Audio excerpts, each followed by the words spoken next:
This bulletin is sponsored by Earth Diagnostic Center.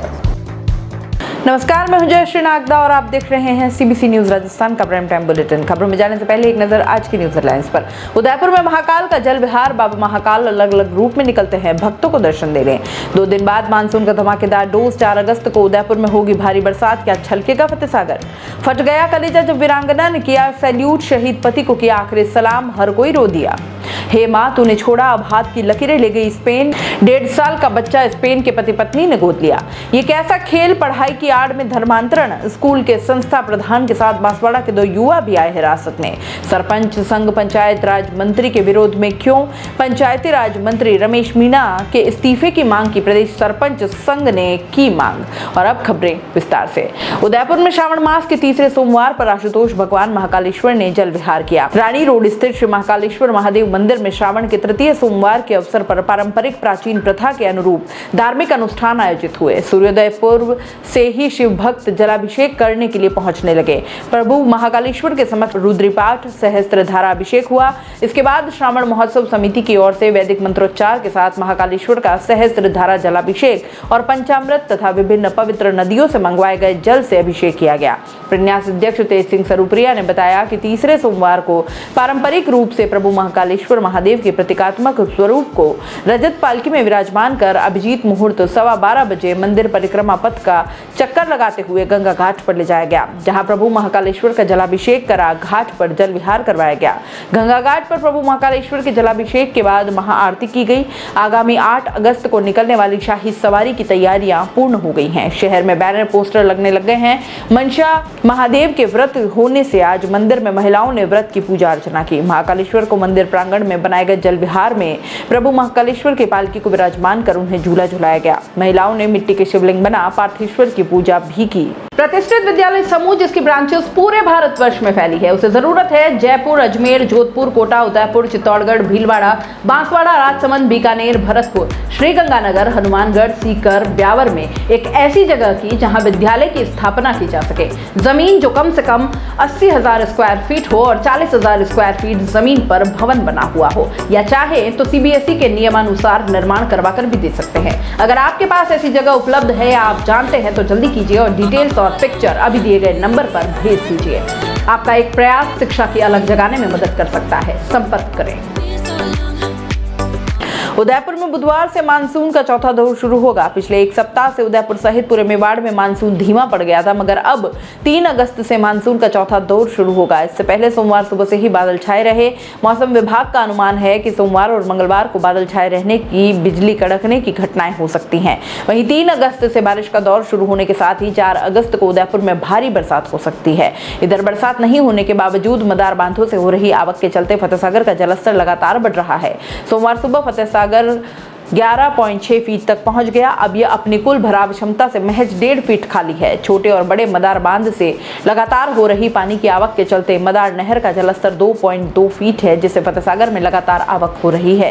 हालांकि पिछले दिनों और किसी झील या बांध में आवक नहीं हुई है। मानसून सीजन में इस बार पिछोला के कैचमेंट क्षेत्र में बरसात बेहद कम हुई है। इसके चलते पिछोला झील में पानी की आवक नहीं हुई। यही वजह है कि पिछोला अब भी लगभग 5 फीट खाली है, जबकि आमतौर पर पिछोला झील फतेह सागर से पहले भरती है।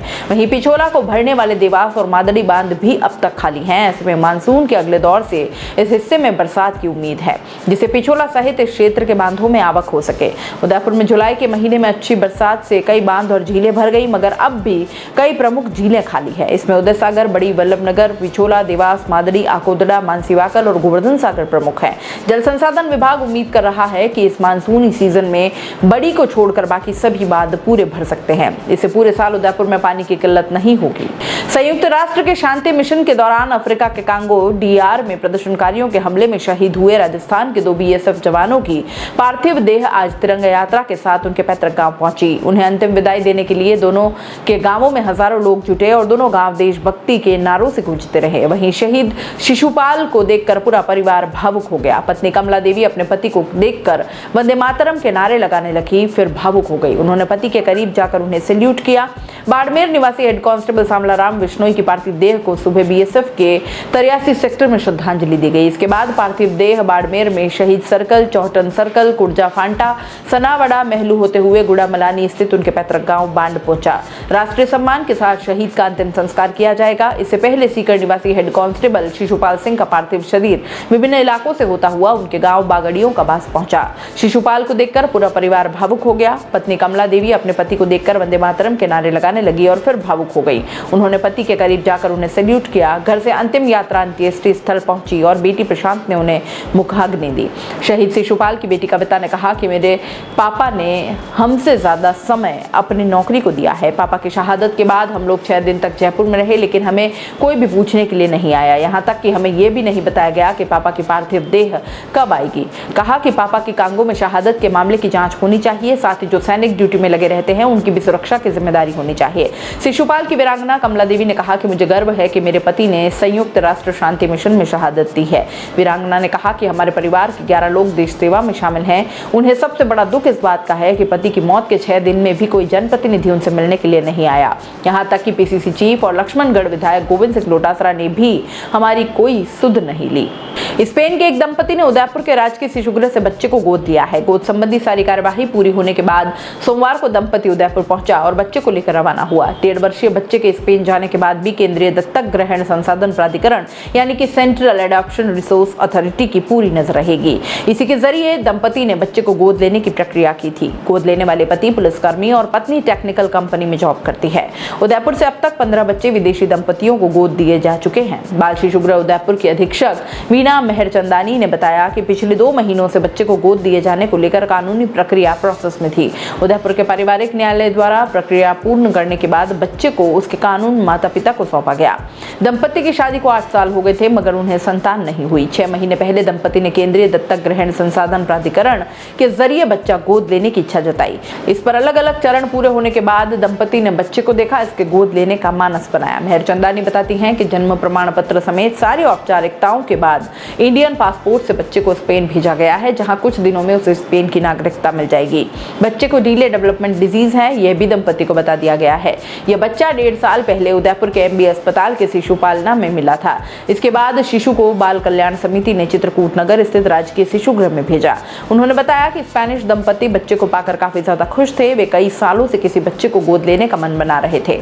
उदयपुर से 15 बच्चे विदेशी दंपतियों को गोद दिए जा चुके हैं। इसके साथ 100 से ज्यादा बच्चे भारतीय दंपतियों को गोद दिए गए हैं। बता दें कि भारत में केंद्रीय दत्तक ग्रहण संसाधन प्राधिकरण के जरिए ही कानूनी रूप से बच्चा गोद लिया जा सकता है। प्राधिकरण के जरिए शिशुगृह में पल रहे बच्चों को गोद लिया जा सकता है। इसके लिए कई चरण होते हैं, जहां पहली प्राथमिकता भारतीयों को दी जाती है। विदेशी भी बच्चों को गोद लेने के लिए अप्लाई कर सकते हैं। संबंधित देश की एम्बेसी भी इस पूरी प्रक्रिया में शामिल रहती है। बांसवाड़ा से एर्नाकुलम जा रहे 12 बच्चों, 11 लड़कियां और 1 लड़का को केरल के कोझिकोड रेलवे स्टेशन पर पुलिस ने पकड़ा है। एक साथ कम उम्र के बच्चे बच्चियों को देख पुलिस को मानव तस्करी की आशंका हुई। मामला संदिग्ध मानते हुए पुलिस ने सभी बच्चियों को वहां CWC के अधीन संचालित बालिका केंद्र को सौंप दिया। पूछताछ में पता चला कि परिवार के लोग बच्चियों को एर्नाकुलम स्थित एक स्कूल में दाखिला दिलाने जा रहे थे।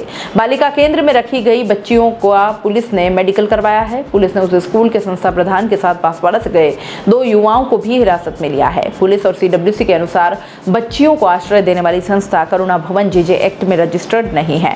कोझिकोड पुलिस मामले को लेकर सज्जनगढ़ थाना पुलिस के संपर्क में है। इस पूरे मामले के खुलासे के बाद प्रशासनिक और पुलिस अधिकारियों के बीच गरीब बच्चों के धर्मांतरण को लेकर भी चर्चाएं हो रही हैं।